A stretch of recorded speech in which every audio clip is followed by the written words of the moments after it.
जी साथियों, सभी को नमस्कार। द सारथी फैक्ट में आप सभी का स्वागत है और मज़ा आ गया। सभी साथियों ने बहुत प्यार दिया है। जितने भी चैनल पे सब्सक्राइबर हैं उससे 3 गुना ज़्यादा साथियों ने इस वीडियो को देखा है, संभोग से समाधि तक।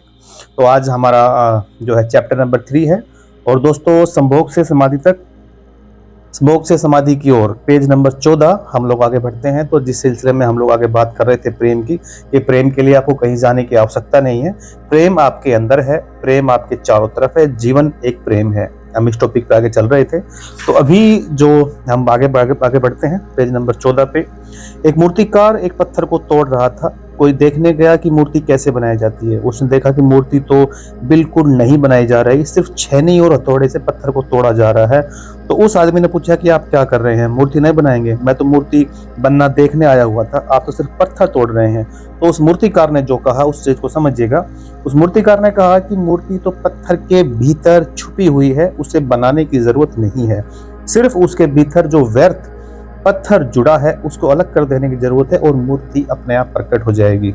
देखिए बिल्कुल सही, एकदम। अगर आप समझे इस बात को कि ओशो को इतना तार्किक क्यों कहा गया है कि पत्थर को से मूर्ति बनाने की जरूरत नहीं है, मूर्ति पत्थर में है, बस आपको जो एक्स्ट्रा पत्थर है उसको हटाने की जरूरत है। जैसे ही वो हट जाएगा, जो रियल में मूर्ति है वो निकल के अपने आप बाहर आ जाएगी। जो बाहर के जितने भी अवरोध जो हमने पहन रखे हैं, जो चोले हमने डाल रखे हैं धर्म के, परंपराओं के, संस्कृति के, जिन्होंने उस प्रेम को दबा दिया है, अगर उसको हम हटा दें तो आदमी के अंदर प्रेम है जो इनबिल्ट है उसके अंदर, तो मूर्ति प्रकट हो जाएगी। मूर्ति बनाई नहीं जा सकती, सिर्फ आविष्कृत होती है, डिस्कवर होती है, अनावृत होती है, उघाड़ी जाती है।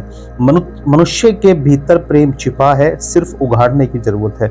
उसे पैदा करने का सवाल ही नहीं उठता है, अनावृत करने की जरूरत नहीं है। कुछ है जो हमने ऊपर से ओढ़ा हुआ है जो उसे प्रकट नहीं होने देता है।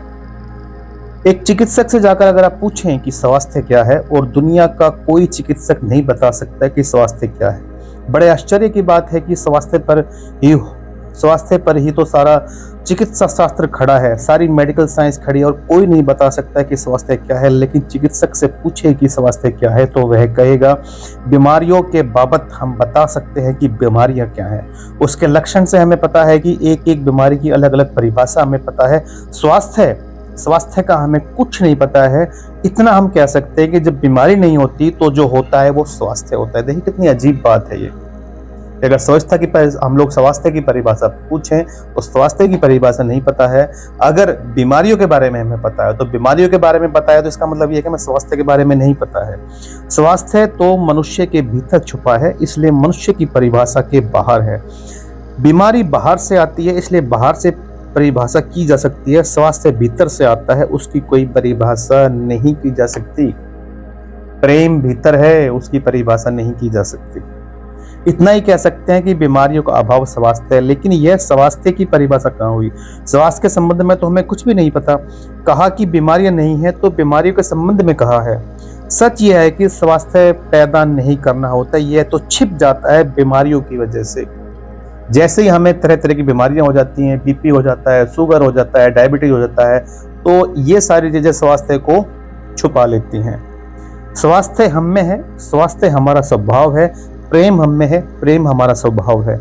इसलिए यह बात गलत है कि मनुष्य को समझाया जाए कि तुम प्रेम पैदा करो। सोचना यह है कि तुम प्रेम पैदा क्यों नहीं कर पा रहे हो, बाधा क्या है, अड़चन कहाँ है, कहाँ रुकावट डाल दी गई।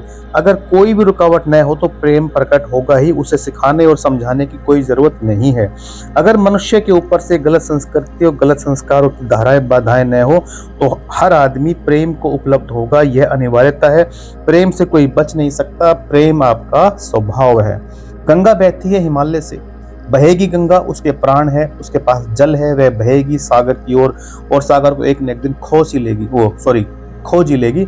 न किसी पुलिस वाले से पूछेगी, न किसी पुरोहित से पूछेगी सागर कहाँ है। देखा किसी ने गंगा को चौरस्ते पे खड़ा होकर ये पूछते कि सागर कहाँ है?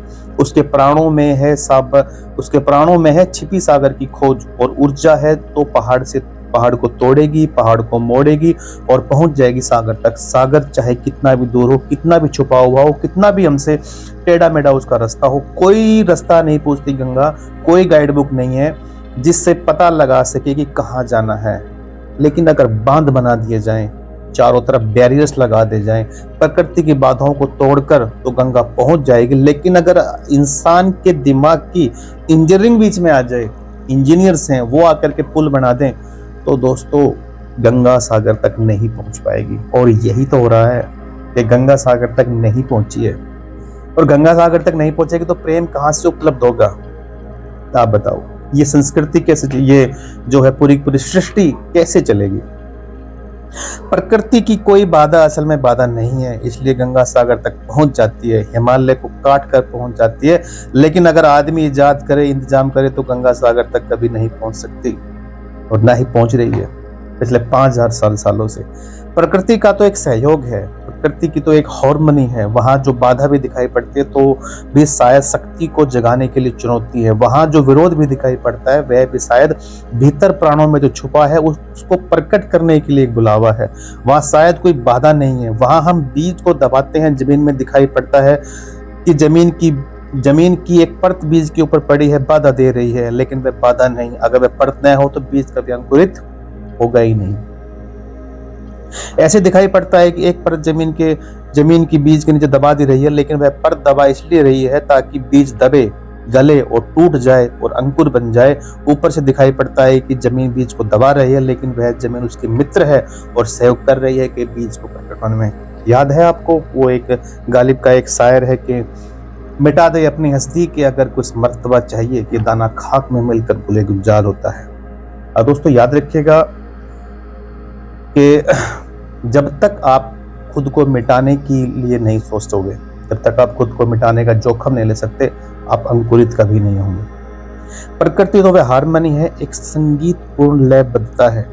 लेकिन आदमी ने जो जो निष्कर्ष के ऊपर इंजीनियरिंग की है, जो जो अपनी यांत्रिक धारणाओं को ठोकने की और बिठाने की व्यवस्था की है, उससे गंगाएं रुक गई हैं, जगह जगह अवरोध बन गए हैं। और फिर आदमी को दोष दिया जाता है कि किसी बीज को दोष दिया जाता है कि अगर वह पौधा नहीं बन पाए, हम कहेंगे कि जमीन नहीं मिल रही जो ठीक होगी, जहाँ पानी मिलेगा, सूरज की रोशनी उसको नहीं मिल रही होगी। दोस्तों ये सारे के सारे हमारी वे बाधाएं हैं जो हमने बना रखे हैं। लेकिन आदमी के जीवन में खिल ना पाए प्रेम के फूल, तो हम कह सकते हैं कि तुम जिम्मेवार हो। और कोई नहीं कहता कि भूमि नहीं मिली होगी ठीक, नहीं मिला होगा पानी ठीक, सूरज की रोशनी नहीं मिली होगी, इसलिए यह पौधा अंकुरित नहीं हो पाया, विकसित नहीं हो पाया। मैं आपसे कहना चाहता हूं कि बुनियादी बाधाएं आदमी ने खड़ी की है। प्रेम की गंगा तो वह बह सकती है, परमात्मा के सागर तक पहुंच सकती है। आदमी बना इसलिए है कि वह बहे और प्रेम में बहे और परमात्मा तक पहुंच जाएं। लेकिन हमने कौन सी बाधाएं यहाँ पे खड़ी कर दी हैं? पहली बात, आज तक मनुष्य की सारी संस्कृतियों ने सेक्स का, काम का, वासना का विरोध किया है। इस विरोध ने मनुष्य के भीतर प्रेम के जन्म की सारी संभावनाएं तोड़ दी है, नष्ट कर दी है। इस निषेध ने, क्योंकि सच्चाई यह है कि प्रेम की सारी यात्रा प्राथमिक बिंदु का काम है, सेक्स है। प्रेम की यात्रा का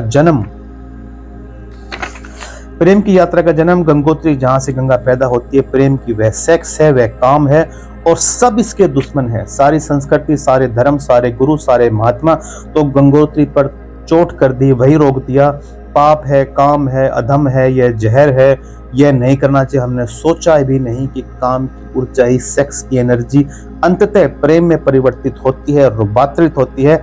प्रेम का जो विकास है वह काम की शक्ति का ट्रांसफॉर्मेशन है और उसी का एक रूपांतरण है। अब जो बात बताने वाला हूं उसको ध्यान से समझिएगा। एक कोयला पड़ा हो और आपको ख्याल भी ना आएगा कि कोयले ही रूपांतरित होकर एक दिन हीरा बन जाता है। कोयला ही रूपांतरित होकर एक दिन हीरा बनता है। हीरे और कोयले में बुनियादी रूप में कोई फर्क नहीं है। हीरे में भी वही तत्व है जो कोयले में है, और कोयला हजारों वर्ष की प्रक्रिया से गुजरकर हीरा बन जाता है। लेकिन कोयले की कोई कीमत नहीं है। उसे कोई घर में रखता भी है तो उस ऐसी जगह रखता है जहां वो दिखाई ना दे। हीरे को लोग छातियों से लटका कर घूमते हैं कि वह दिखाई पड़े, और हीरा और कोयला एक ही है, लेकिन कोई दिखाई नहीं पड़ता। इन दोनों के बीच में एक अंत संबंध है, एक यात्रा है।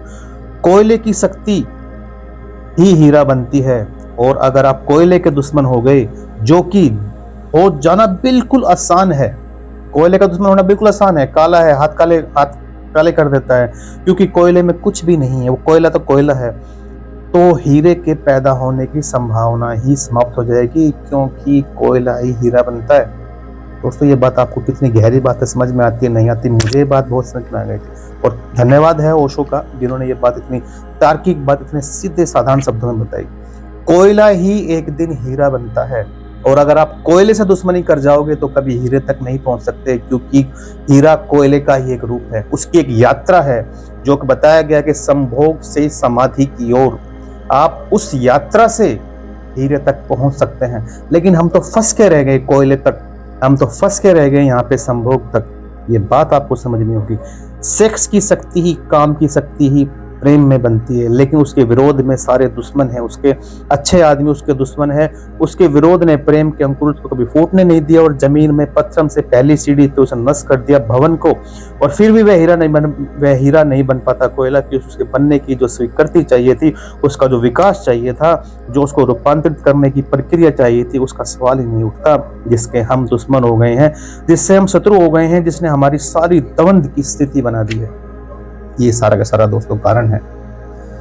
तो दोस्तों पेज नंबर 16 हम इसको यहाँ पे रोकते हैं।